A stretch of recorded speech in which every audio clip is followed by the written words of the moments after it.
Il y a des nuits où tu n'arrives pas à dormir. Pas à cause du bruit, pas à cause du stress ordinaire, mais à cause de quelque chose d'autre. Quelque chose que tu ne sais même pas nommer. Tu regardes le plafond et dans le silence, une pensée revient. Toujours la même. Pourquoi est-ce que je me sens si seul alors que j'ai tout fait juste? Tu as été loyal, tu as été présent, tu as aimé sincèrement, tu as tendu la main, tu as pardonné, tu as attendu, et pourtant, les gens que tu aimais sont partis, certains sans explication, certains avec une trahison, certains ont juste disparu. Comme si ta vie avait subi une purge silencieuse, une éviction que tu n'avais pas demandée. Et dans ta tête, la question tourne en boucle. Est-ce que j'ai fait quelque chose de mal? Est-ce que je mérite d'être seul? Est-ce que Dieu m'a oublié?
Et si tu n'es pas encore abonné à cette chaîne, abonne-toi maintenant. Parce que cet espace a été créé pour toi. Pour celles et ceux qui se sentent différents, à part, incompris, et pourtant profondément attirés par Dieu. Pour celles et ceux qui savent au fond d'eux qu'ils sont appelés à quelque chose de plus grand, même si personne autour d'eux ne le voit encore. Tu es vu, tu es connu, tu es choisi. Abonne-toi. Active la cloche et reste jusqu'à la fin, parce que ce que je vais te révéler aujourd'hui va changer la façon dont tu interprètes chaque perte, chaque départ, chaque trahison de ta vie. Alors, laisse-moi te poser une question. Et je veux que tu répondes honnêtement. Dans ta tête, dans ton cœur, est-ce que tu as déjà eu l'impression que ta vie ressemblait à un chantier dont tu ne comprends pas encore les plans?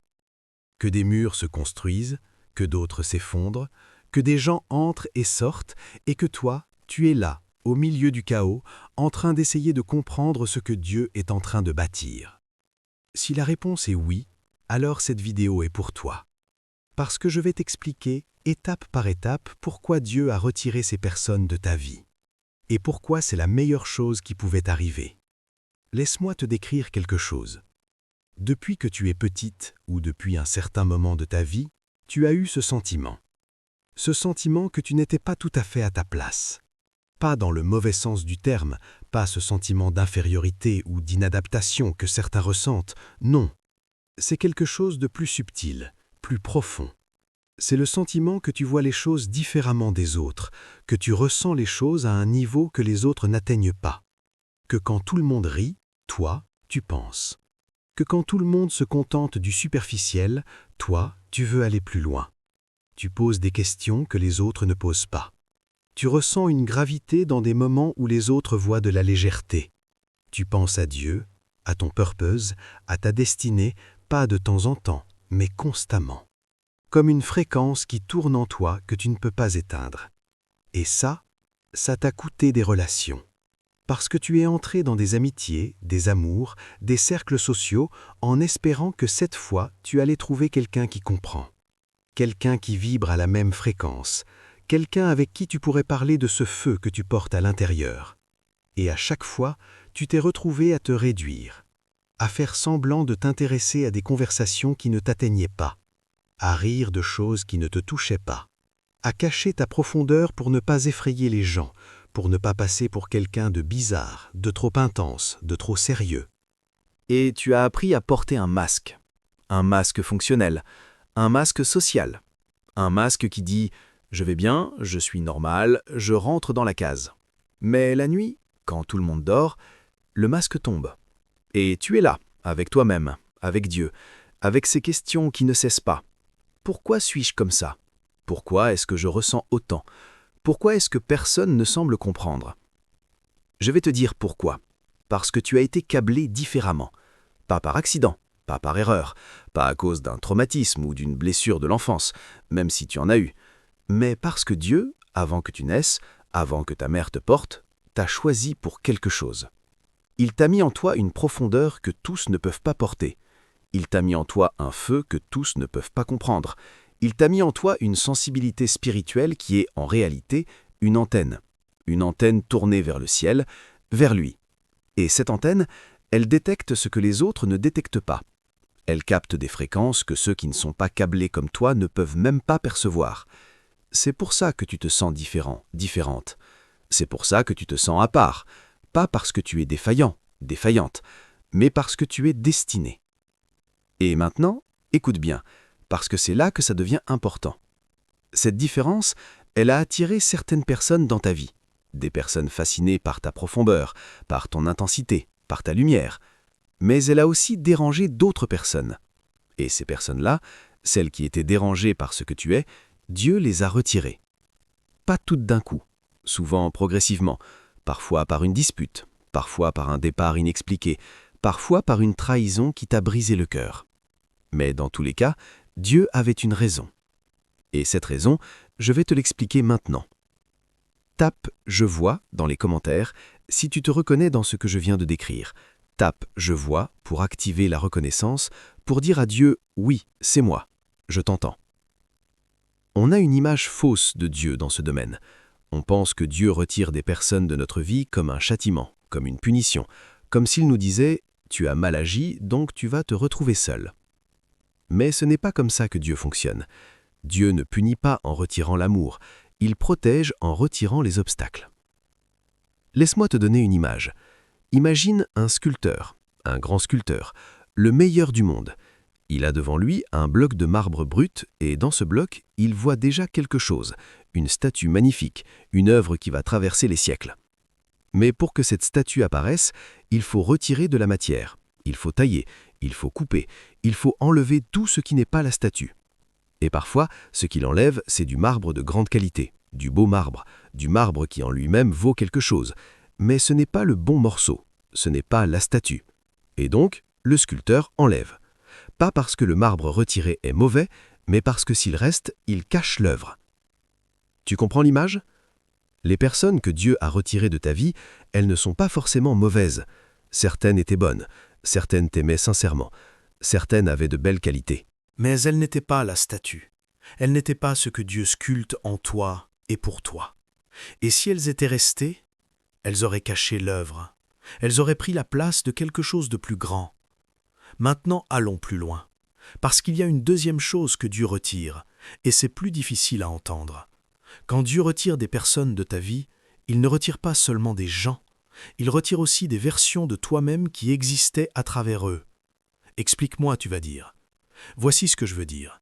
Quand tu es entouré de certaines personnes, tu adoptes inconsciemment une version de toi-même qui correspond à ce cercle.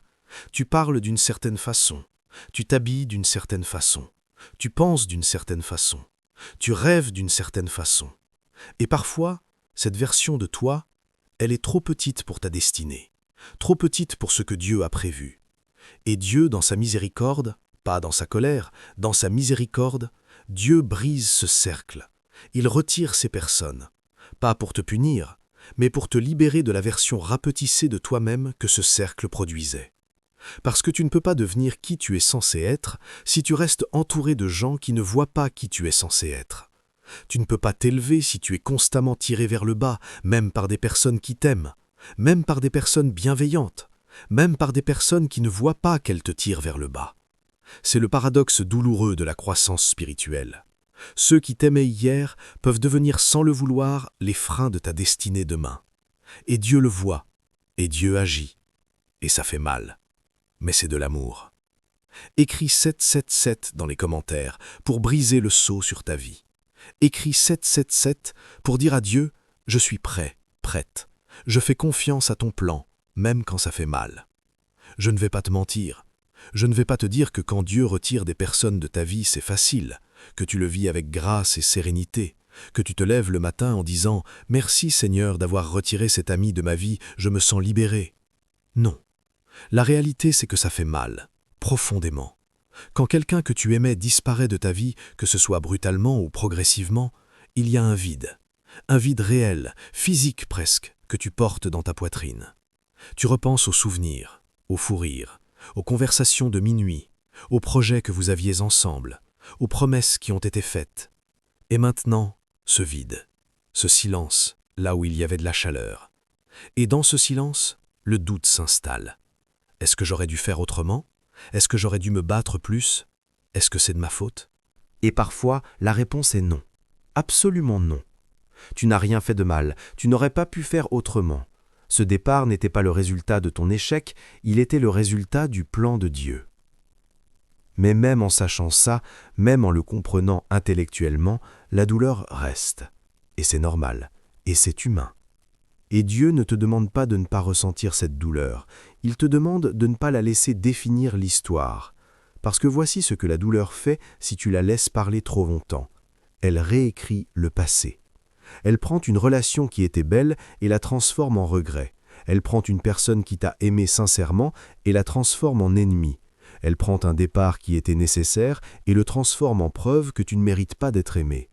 Et c'est le mensonge. C'est le mensonge que le diable veut que tu crois dans les moments de solitude. Regarde, tout le monde part. Tu es trop ou pas assez. Tu n'es pas aimable. Tu finiras seul.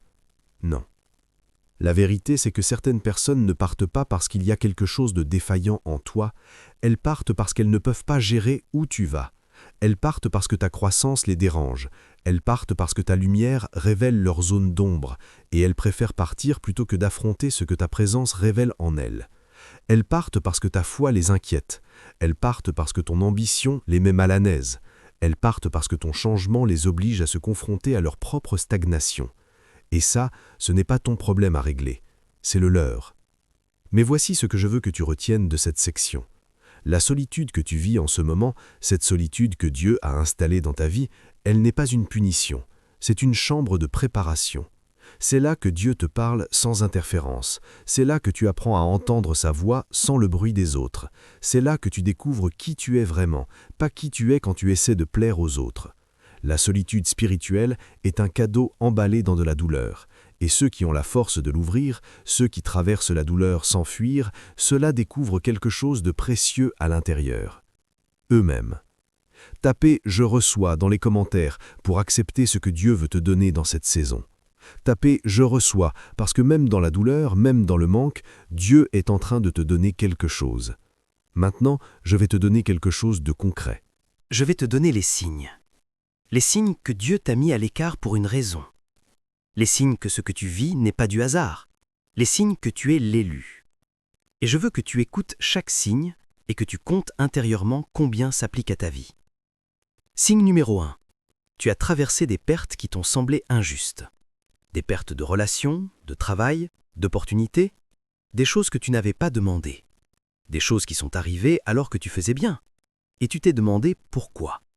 Mais maintenant, en regardant en arrière, tu commences à voir que certaines de ces pertes t'ont envoyé exactement là où tu devais être.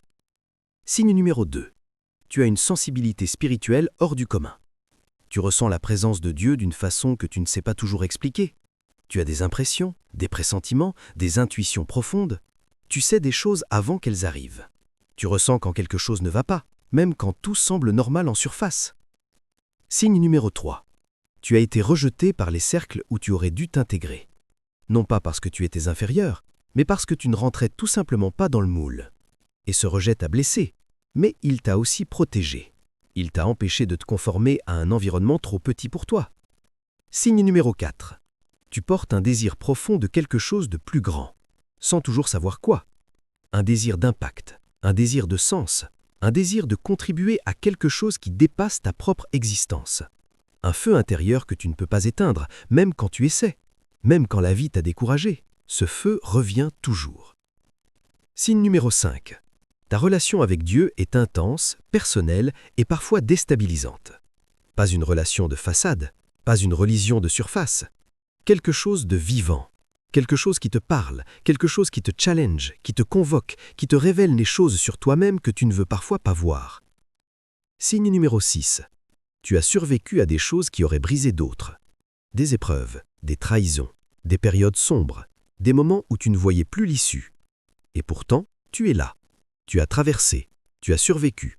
Pas par ta propre force, mais parce que Dieu te portait, parce que tu avais une destinée à accomplir. Signe numéro 7. Tu te retrouves souvent seul et tu n'as pas toujours su pourquoi. Pas parce que tu es asocial, mais parce que Dieu t'a mis à part. Il t'a séparé, pas pour te punir, mais pour te préparer. La séparation est souvent le signe le plus fort d'une consécration à venir. Combien de ces signes s'appliquent à toi? Si tu as dit oui à 3 ou plus, tu es exactement là où tu dois être. Et Dieu n'a pas fini avec toi. Il commence. Écris le nombre de signes qui s'appliquent à toi dans les commentaires. Écris 5 sur 7, 7 sur 7, 4 sur 7, peu importe. Mais écris-le, parce que déclarer ce que tu reconnais, c'est ouvrir la porte à ce que Dieu veut accomplir. Je veux prendre un moment pour défendre les personnes qui sont parties. Parce que ce serait trop facile et trop injuste de simplement dire « ils étaient mauvais, ils t'ont trahi, bon débarras ». La réalité est plus nuancée. Et comprendre cette nuance va t'aider à guérir, vraiment guérir, de leur départ. Voici la vérité. La plupart des personnes qui ont quitté ta vie ne l'ont pas fait parce qu'elles étaient malveillantes. Elles l'ont fait parce qu'elles avaient peur. Peur de quoi? Peur de toi. Peur de ce que tu représentes. Peur de ce que ta présence les obligeait à confronter. Laisse-moi t'expliquer avec une image simple. Imagine que tu marches sur un chemin et que ce chemin monte de plus en plus haut. Une ascension. Chaque pas te rapproche du sommet, et du ciel, et de Dieu, et de ta destinée. Certaines personnes peuvent t'accompagner sur la plaine. Elles marchent à côté de toi, elles partagent le chemin, elles t'apportent de la compagnie et de la joie. Mais quand le chemin commence à monter, vraiment monter, certaines s'arrêtent. Non pas par manque d'amour pour toi, mais parce que monter exige quelque chose qu'elles ne sont pas prêtes à donner. Ça exige de lâcher le confort, ça exige de questionner ses certitudes, ça exige de grandir. Et grandir fait peur, vraiment peur. Parce que grandir, ça implique de mourir à une version de soi-même. Et certaines personnes ne sont pas prêtes pour cette mort-là. Ce n'est pas un jugement, c'est une réalité. Chaque être humain a son propre rythme de transformation, sa propre saison de croissance. Et parfois, ta saison et la leur ne sont pas synchronisées. Tu es en pleine ascension pendant qu'eux sont en saison de repos, ou en saison de deuil, ou en saison de construction. Et ton ascension, malgré toi, les confronte à leur propre stagnation. Et cette confrontation, elle peut provoquer plusieurs choses. Elle peut provoquer de l'admiration. Regarde comme il ou elle grandit, je veux faire pareil. Ces personnes-là, elles restent, elles s'élèvent avec toi. Mais elle peut aussi provoquer de la jalousie, de la peur, du ressentiment. Qui se croit-il? Pourquoi change-t-il? Il, elle, se prend pour qui? Et ces personnes-là, sans nécessairement le vouloir, commencent à te tirer vers le bas, par leurs commentaires, par leur énergie, par leur façon de minimiser tes progrès, par leur façon de normaliser la médiocrité, par leur façon de te dire, directement ou indirectement, « reste comme tu étais, c'était mieux avant ». Et Dieu, qui voit tout, qui connaît ton cœur, qui sait exactement où il t'amène, Dieu intervient. Il crée les circonstances qui permettent à ces personnes de sortir de ta vie. Parfois une dispute, parfois un éloignement naturel, parfois une trahison qui révèle ce qui existait déjà dans l'ombre. Pas pour les punir eux, pour te protéger toi. Et voici ce que je veux que tu fasses avec cette compréhension. Je veux que tu pardonnes. Vraiment pardonne. Non pas parce qu'ils méritent ton pardon, mais parce que toi, tu mérites la liberté. Et tant que tu portes de la rancœur, de l'amertume, de la douleur non digérée envers eux, tu es encore lié à eux, encore ancré dans la saison qu'ils représentent. Et Dieu veut t'emmener plus loin, mais tu ne peux pas avancer les yeux dans le rétroviseur. Tape « Je pardonne » dans les commentaires. Pas pour eux, pour toi, pour couper le lien qui te retient, pour libérer les mains de Dieu sur ta vie. Tape « Je pardonne » et laisse partir. Il y a un type de départ particulier dont je dois te parler. Pas le départ doux, pas l'éloignement naturel, pas les chemins qui divergent paisiblement. La trahison. Quelqu'un en qui tu avais confiance, quelqu'un que tu avais choisi, quelqu'un à qui tu avais ouvert ton cœur et qui a utilisé ce que tu lui avais confié contre toi, ou quelqu'un qui a tout simplement disparu au moment où tu en avais le plus besoin. La trahison, c'est différent. La trahison laisse une blessure qui ne ressemble à aucune autre, parce que ce n'est pas seulement la douleur de la perte, c'est la douleur du désillusion. C'est la douleur de réaliser que ce en quoi tu croyais n'était pas ce que tu pensais. Et cette douleur, elle peut te fermer. Elle peut te faire bâtir des murs épais, hauts, solides. Des murs qui disent « plus jamais je ne fais confiance, plus jamais je ne m'ouvre, plus jamais je ne donne mon cœur à quelqu'un ». Et je comprends ces murs. Je les comprends vraiment. Mais je vais te dire quelque chose d'important. Ces murs-là, ils ne te protègent pas. Ils t'emprisonnent. Ils empêchent les mauvaises personnes d'entrer, oui, mais ils empêchent aussi les bonnes. Ils empêchent la grâce de Dieu de te rejoindre pleinement. Ils empêchent les personnes que Dieu a préparées pour toi d'accéder à ton cœur. Alors, voici ce que je veux te dire sur la trahison. La trahison, utilisée correctement, n'est pas une destruction, c'est une purification. Comme l'or dans le feu. Quand l'orfèvre veut purifier l'or, il le met dans un creuset et il monte la température, très haut, jusqu'au point où les impuretés remontent à la surface. Et là, il les retire. Et ce qui reste, c'est de l'or pur. La trahison, c'est le feu. Elle fait remonter à la surface tout ce qui n'est pas de l'or dans ta vie. Les relations fragiles, les fondations mal posées, les loyautés conditionnelles. Et une fois qu'elles ont été retirées, une fois que le feu a fait son travail, ce qui reste, c'est du solide, du vrai, du pur.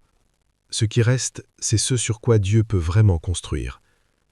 Et il y a quelque chose d'autre. La trahison a aussi un rôle révélateur. Elle te révèle quelque chose sur toi-même. Elle te montre là où tu avais mis ta confiance en dehors de Dieu, là où tu t'étais appuyé sur un être humain comme s'il pouvait te donner ce que seul Dieu peut donner. Parce que nous faisons tous ça. Nous mettons des humains sur des piédestaux.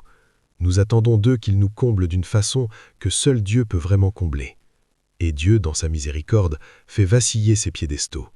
Non pour te blesser, mais pour dire « Regarde ici, regarde vers moi. Je suis la seule fondation qui ne cède jamais. » La trahison t'a blessé, mais elle t'a aussi redirigé.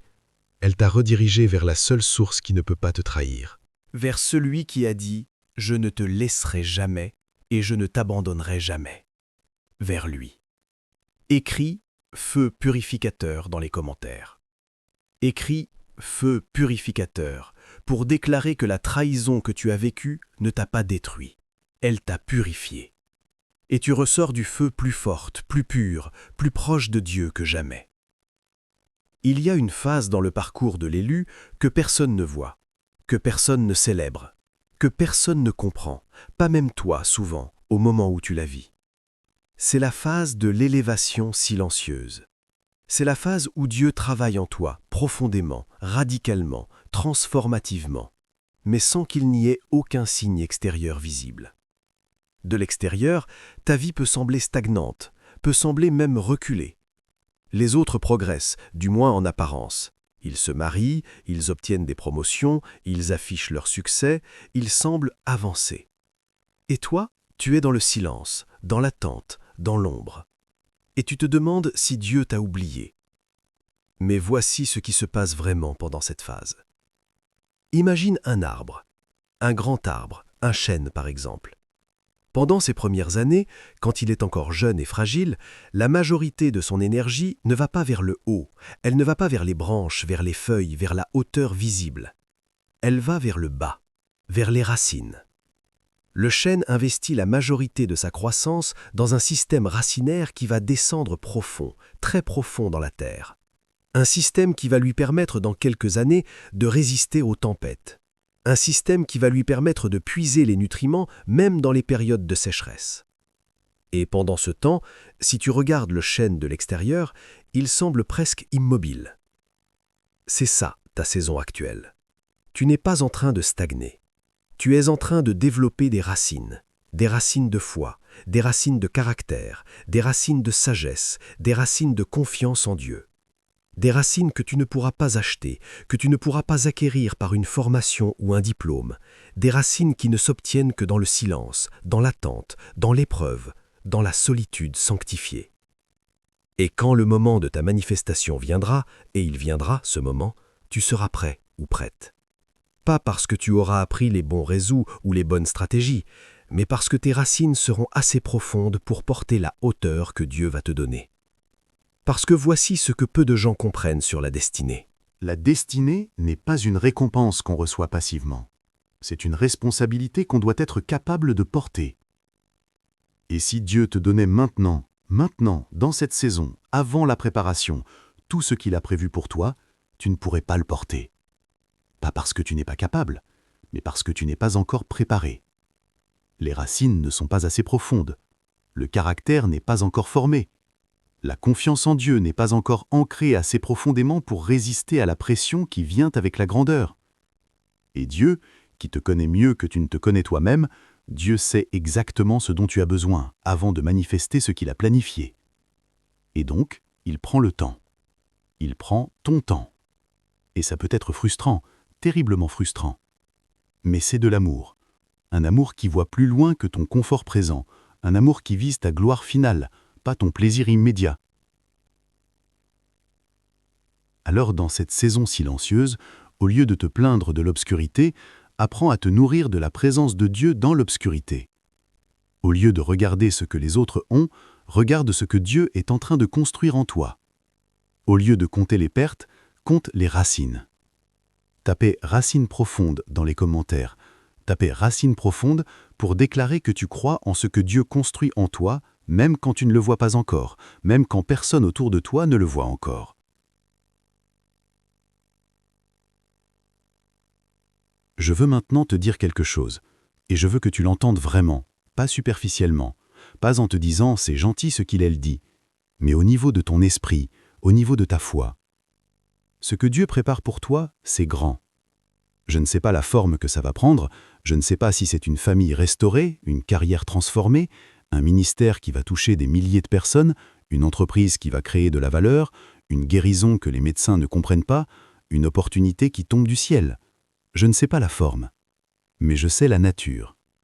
La nature de ce que Dieu prépare pour les élus qui ont traversé la solitude, la trahison, la purification, l'élévation silencieuse, c'est quelque chose que l'œil n'a pas vu, que l'oreille n'a pas entendu et qui n'est pas monté au cœur de l'homme, ce que Dieu a préparé pour ceux qu'il aime. Et toi, tu fais partie de ceux qu'il aime, sinon tu ne serais pas en train de regarder cette vidéo, sinon tu ne serais pas en train de chercher du sens dans ta douleur au lieu de fuir dans la distraction. Sinon, ton cœur ne battrait pas comme il bat en ce moment en entendant ces mots. Tu fais partie de ceux qu'il aime, et donc cette promesse, elle est pour toi. Maintenant, laisse-moi être précis sur ce que Dieu prépare. Il prépare les bonnes personnes pour ta prochaine saison. Celles qui ont quitté ta vie ont quitté de la place, de l'espace, de l'énergie, et Dieu va remplir cet espace avec des personnes qui t'alignent au lieu de te freiner, des personnes qui t'encouragent sans te flatter, des personnes qui croient en ta destinée parce qu'elles ont la leur, des personnes qui construisent avec toi plutôt que de te surveiller. Il prépare une clarté que tu n'as jamais connue. La confusion que tu ressens en ce moment, cette brume qui t'empêche parfois de voir clairement vers quoi tu vas, Dieu va la dissiper. Il y a une clarté qui vient, une vision qui va se préciser, un appel qui va se confirmer. Et quand cette clarté arrive, tu vas regarder en arrière et tu vas comprendre pourquoi tout ce que tu as vécu était nécessaire. Il prépare une provision que tu ne pouvais pas imaginer. Pas seulement matérielle, même si Dieu prend soin de tes besoins matériels, mais une provision spirituelle, émotionnelle, relationnelle. Une provision d'amour, de paix, de joie. Pas la joie superficielle du monde, mais cette joie profonde qui subsiste même dans les épreuves. Cette paix qui dépasse tout entendement. Il prépare une plateforme d'impact.